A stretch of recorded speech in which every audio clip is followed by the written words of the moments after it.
السلام علیکم ورحمۃ اللہ وبرکاتہ۔ دوستوں، آج کی ویڈیو ہم شداد کے بارے میں بتانے والے ہیں کہ وہ شداد جس نے اس دنیا کے اندر جنت کو بنایا، اور اسی کے واقعے سے آج ہم بتانے والے ہیں۔ شداد اور شدید یہ دونوں بھائی گزرے ہیں۔ حضرت ہود علیہ السلام نے شدید کو بھی ایمان کی دعوت دی، لیکن اس نے سب کچھ ہونے کے باوجود بھی اس پر دھیان نہیں دیا اور شرک کی حالت میں ہی مر گیا۔ اس کے بعد شداد گدی پر بیٹھا حضرت ہود علیہ السلام نے ان کو بھی ایمان لانے کے لیے کہا۔ وہ بولا، اگر میں تمہارا دین اپنا لیتا ہوں تو مجھے کیا فائدہ ہوگا؟ حضرت ہود علیہ السلام نے فرمایا کہ اللہ تبارک و تعالیٰ تمہیں اس کے بدلے میں ہمیشہ ہمیشہ کے لیے جنت دے گا اور تم پر اپنی رحمت اور مہربانی کرے گا۔ شداد بولا کہ میں بھی جنت بناؤں گا اور ایک دن وہاں عیش سے رہوں گا۔ پھر شداد نے جنت بنانے کا مضبوط ارادہ کر لیا۔ اس لیے اس کے ملک کے کونے کونے میں عالموں کے پاس پیغام بھیجا۔ انہوں نے حکم کے مطابق سونا، چاندی، ہیرے، جواہرات بھیجے اور حکم دیا کہ جتنے مشک، عنبر اور مظاہر اس کے ہاتھ آئیں وہ سب کو جمع کر کے میرے پاس لے آئے۔ ہر طرح کا سامان جمع کرنے کے بعد اس نے ایک خوبصورت منموہک جگہ کی تلاش شروع کی اور اسے وہ جگہ بھی مل گئی۔ ایسی جگہ تھی جہاں کی ہوا بھی جنت کی طرح خوشبودار تھی۔ اس نے اس جگہ پر تمام ہیرے جواہرات جمع کروائے، بڑے بڑے تیج قسم کے کاریگر بلوائے اور عمارات کی خوبصورت مضبوط نیو لگوانا شروع کر دیا۔ اس کی دیواروں کی لمبائی لوگوں کی سوچ سے زیادہ اونچی تھی اور چوڑائی اس کے کاریگروں کے حساب سے اس وقت کی سب سے چوڑی دیوار آسمان کو چھوتی تھی اور اس کی چمک دھمک چاند سورج سے بھی زیادہ تھی۔ جب سے دنیا قائم ہوئی ہے ایسا مکان نہیں بنا۔ دیواریں اس کے سونے چاندی اینٹوں سے بنی گئی ہے، چھت اس کی سونے کے پتوں سے سجائی گئی ہے، جس کے ستون خوبصورت پلروں سے مضبوط کیے گئے ہیں۔ ہر چیز بہترین طریقے سے سجائی گئی ہے۔ وہاں کی نہروں میں ریت کے بجائے انمول موتی بچھائے گئے اور اس کے پیڑوں کو سرخ سونے کے پھلوں سے لاد کر مشک اور عنبر کی خوشبو سے بھر دیا گیا۔ جس وقت ان پیڑوں سے ہوتی ہوئی خوشی ہوا چلتی تھی تو اس طرح کے رہنے والے دماغ کو خوشبو سے بھر دیا کرتی تھی۔ شداد نے زمین پر مٹی کے بجائے مشک و عنبر بچھوایا۔ اس کے محلوں کے چاروں طرف لال سونے کے ترتیب دے کر سجایا۔ صرف اتنا ہی نہیں کہ دکھاوے کے لیے اس کو بنایا گیا تھا، بلکہ اس میں رہنے کے لیے اپنے من پسند معشوقوں اور پریوں کو بھی اکٹھا کر دیا۔ یہ باغ اور محل 12 برس کی مدت میں مکمل ہوا۔ اس میں پوری دنیا کے جواہرات لگ گئے۔ جب یہ بن کر پورا تیار ہو گیا تو شداد کو خبر دی گئی کہ اس کی جنت تیار ہے۔ شداد کی خوشی کا ٹھکانہ نہ رہا۔ ایک بڑی فوج لے کر اس محل اور جنت کو دیکھنے کے لیے چلا۔ وہ اپنی جنت کو دیکھنے کے لیے جا رہا تھا کہ اس نے راستے میں ایک ہرن کو دیکھا۔ اس کے پاؤں چاندی کے تھے، سینگ سونے کے ہیں اور آنکھیں یاقوت کی ہیں۔ شداد اس ہرن کو دیکھ کر حیران رہ گیا۔ جی لالچ اٹھا۔ اس نے سوچا کہ کسی بھی طرح حاصل کروں گا۔ اس نے بنا کچھ سوچے سمجھے اس ہرن کے پیچھے گھوڑا دوڑانا شروع کر دیا۔ ہرن بھاگا اور شداد نے اپنا گھوڑا اس کے پیچھے پیچھے دوڑایا۔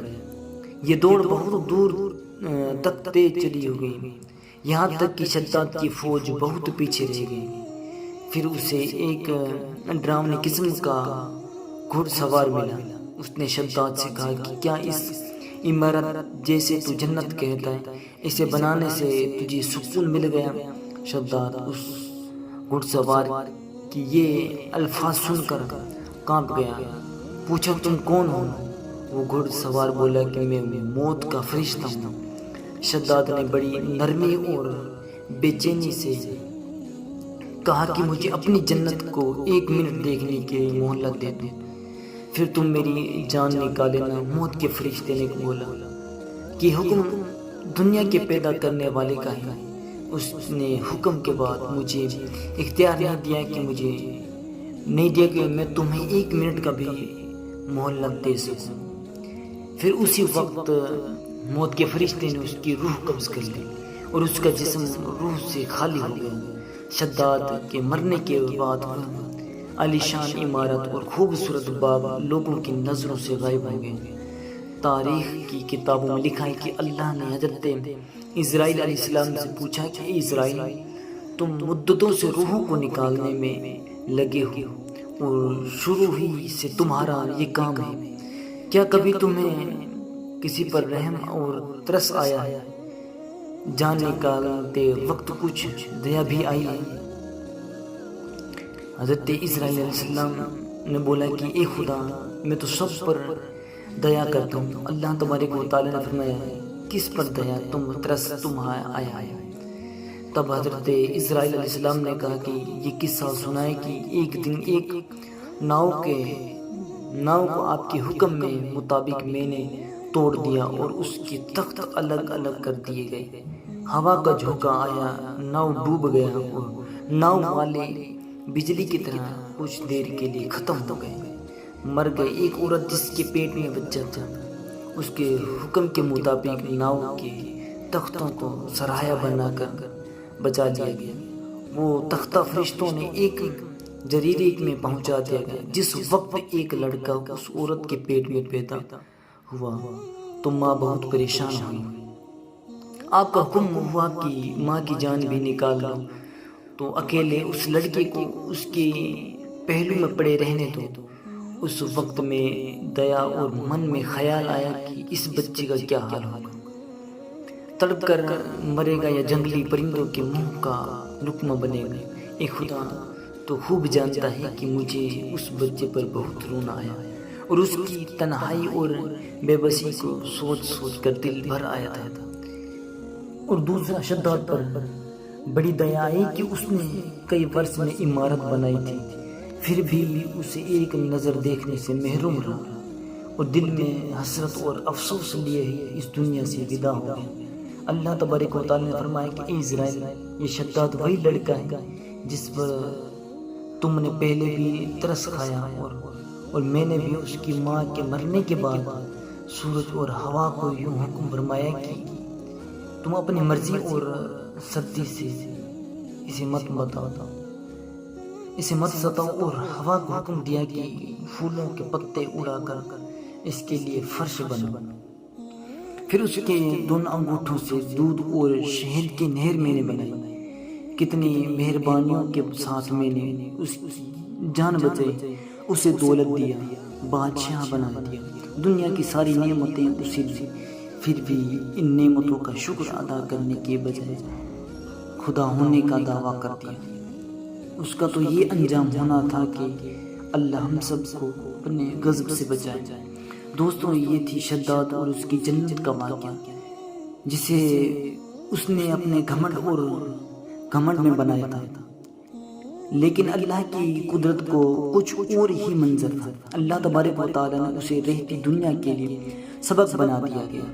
دولت، شہرت، گھمنڈ کر کے کچھ حاصل نہیں ہونے والا، ہر کسی کو اس کے لیے اعمال کا بدلہ ملے گا۔ شداد کو بھی اللہ نے بے شمار دولت اور طاقت دی، لیکن وہ خود کو خدا کے برابر سمجھنے لگا، اور آج پوری دنیا کے لیے وہ نصیحت بن گیا ہے۔ کبھی دولت پر گھمنڈ نہ کریں۔